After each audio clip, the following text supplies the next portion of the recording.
কঙ্গোতে আবারও ভয়ঙ্করভাবে ফিরে এসেছে ইবোলা ভাইরাস।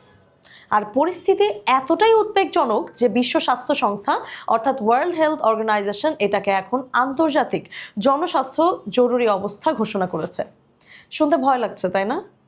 এখন প্রশ্ন হচ্ছে, কঙ্গোতে আসলে কি হচ্ছে? বর্তমানে ডেমোক্রেটিক রিপাবলিকান অফ কঙ্গোর পূর্বাঞ্চলীয় ইতুরি প্রদেশে এই প্রাদুর্ভাব ছড়িয়ে পড়েছে। এখন পর্যন্ত প্রায় 246টি সন্দেহভাজন সংক্রমণ শনাক্ত হয়েছে এবং মারা গেছেন 80 জন।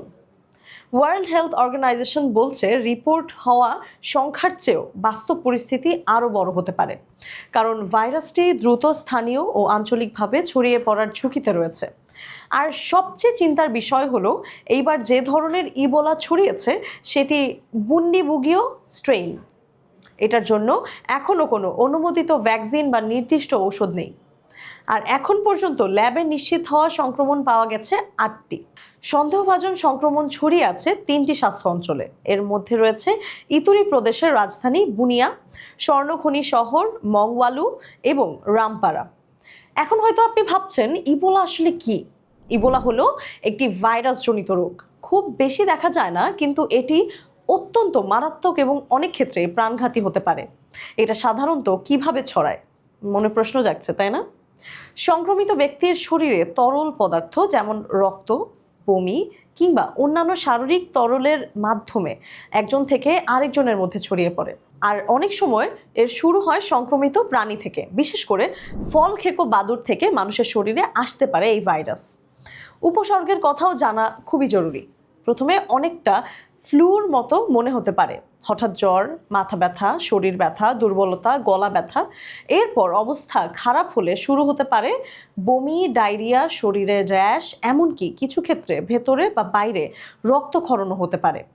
আর সংক্রমণের 2 থেকে 21 দিনের মধ্যে এই উপসর্গ দেখা দিতে পারে।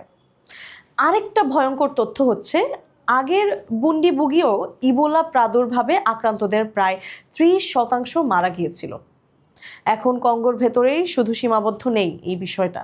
রাজধানী কিনশাসাতেও একটি সংক্রমণ শনাক্ত হয়েছে। ধারণা করা হচ্ছে আক্রান্ত ব্যক্তি ইতুরি থেকে সেখানে গিয়েছিল।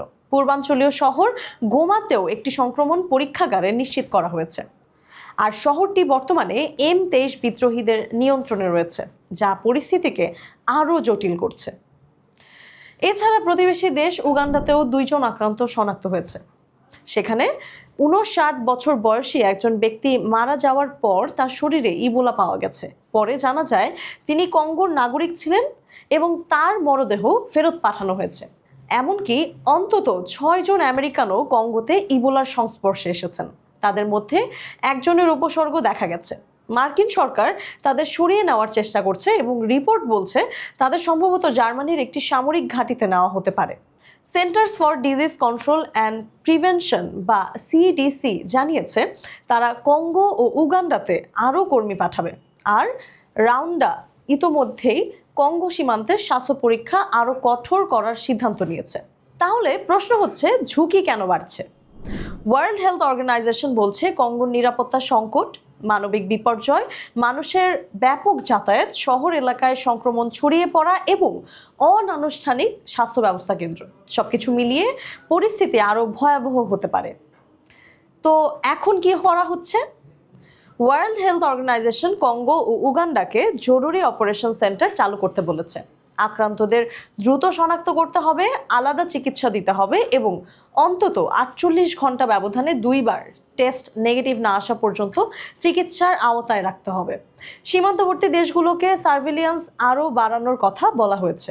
তবে একটা বিষয় ওয়ার্ল্ড হেলথ অর্গানাইজেশন পরিষ্কার করেছে যে অযথা সীমান্ত বন্ধ করা বা ভ্রমণ নিষেধাজ্ঞা দেওয়ার পক্ষে তারা না, কারণ তাদের ভাষায় ভয়ের কারণে নেওয়া এমন সিদ্ধান্তের কোনো বৈজ্ঞানিক ভিত্তি নেই। সবশেষে একটা প্রশ্ন থেকেই যায়, বর্তমানে ঠিক কতজন আক্রান্ত সেটা নিয়েও এখনো অনিশ্চয়তা রয়ে গেছে।